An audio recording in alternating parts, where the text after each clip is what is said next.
You can show me anything you want. There's no way you can convince me he wasn't that. 2 years in a row, we shook their hands when they beat us. There was a certain respect to the game that we paid to them. That's sportsmanship, no matter how much you hurt. LeBron, what's your decision? In this fall, man, this is very tough. In this fall, I'm going to take my talents to South Beach and join the Miami Heat. There's no way you can convince me he wasn't that. What turns a basketball legend into a villain?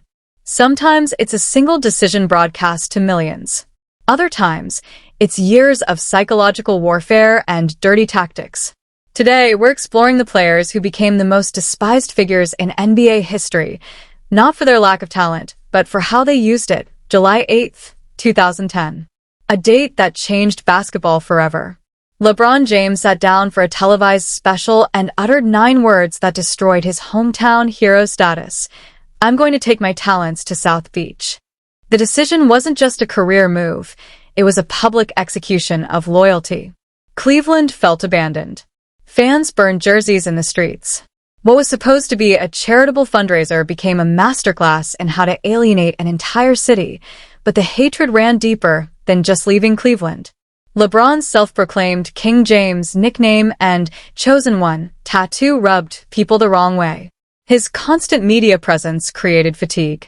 Bulls center Joakim Noah captured the frustration perfectly, calling out LeBron for dancing on the court while up 20 points, arrogance that fans couldn't stomach.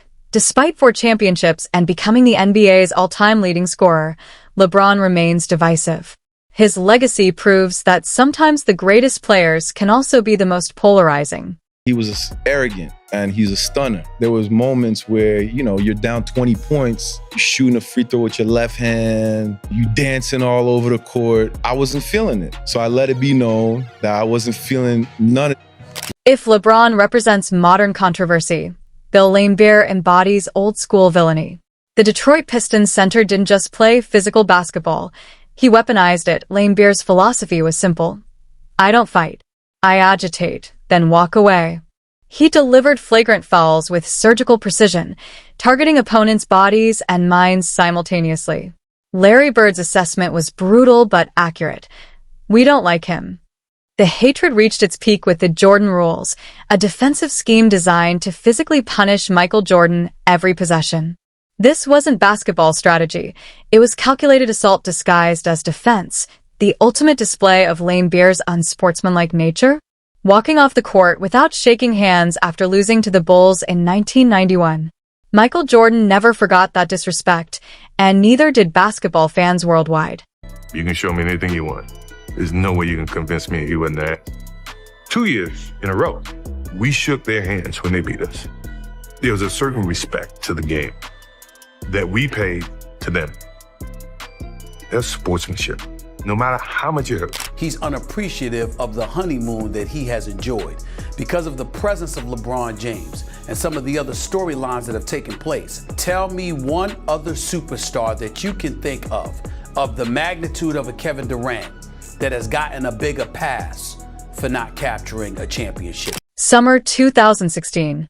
Kevin Durant shocked the basketball world by joining the Golden State Warriors, the 73-win team that had just eliminated his Thunder in the conference finals. Stephen A. Smith called it the weakest move I have ever seen by any superstar in any sport.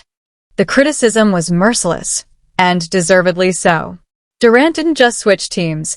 He joined the enemy at their absolute peak.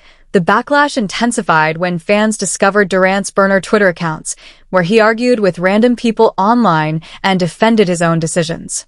The insecurity was palpable. His claim about taking the hardest road became a joke. Joining a championship-caliber team is literally the easiest road possible. Oklahoma City fans felt the betrayal most deeply. 8 years of loyalty, destroyed for what many saw as the coward's path to a championship. Dennis Rodman didn't break basketball conventions. He demolished them with a sledgehammer. Pink hair, wedding dresses, full-body tattoos in the 1990s. Rodman's appearance alone alienated traditional fans, but his playing style was equally controversial. Hard fouls, relentless trash talk, and psychological warfare made him impossible to ignore. He perfected the art of getting under opponents' skin without throwing punches. What made Rodman infuriating to critics was his effectiveness. Despite the chaos, he was arguably the greatest rebounder in NBA history, winning 5 championships while looking like he belonged at a rock concert rather than a basketball court. Few players have experienced such a dramatic fall from grace. Vince Carter arrived in Toronto as a savior, his dunks putting Canadian basketball on the map. Then came 2004. Carter's departure wasn't just about wanting to leave, it was how he quit on the team. He admitted to not giving full effort, stopped dunking, and publicly criticized the organization. When he immediately played better for New Jersey, Toronto fans felt the ultimate betrayal. The trade return was disappointing, setting the franchise back years. Meanwhile, Carter thrived elsewhere, confirming fans' worst fears. Their hero had deliberately sabotaged his final season to force his way out. Bruce Bowen turned defense into a weapon literally. His signature tactic of sliding his foot under jump shooters caused numerous ankle injuries to stars like Chris Paul and Steve Nash. This wasn't aggressive defense. It was systematic endangerment of opponents' careers disguised as basketball. The tactic was so dangerous that the league eventually created rules specifically to prevent it. Despite 8 all-defensive team selections and 3 championships, Bowen's legacy is defined by crossed ethical lines and players he injured along the way. November 19, 2004.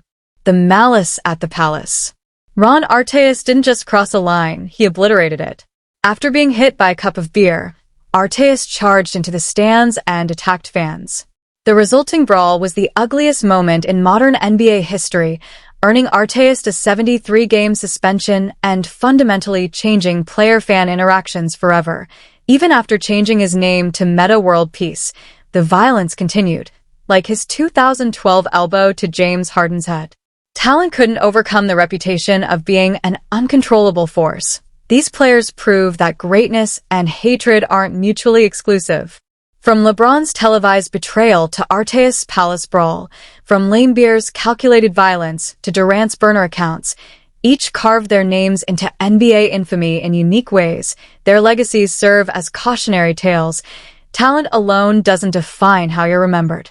Sometimes, a single decision or pattern of behavior overshadows everything you accomplish on the court. The question remains, do these players deserve their villainous reputations? Or are they simply misunderstood? The answer probably lies somewhere in between, in the complicated space where human flaws meet superhuman athletic ability.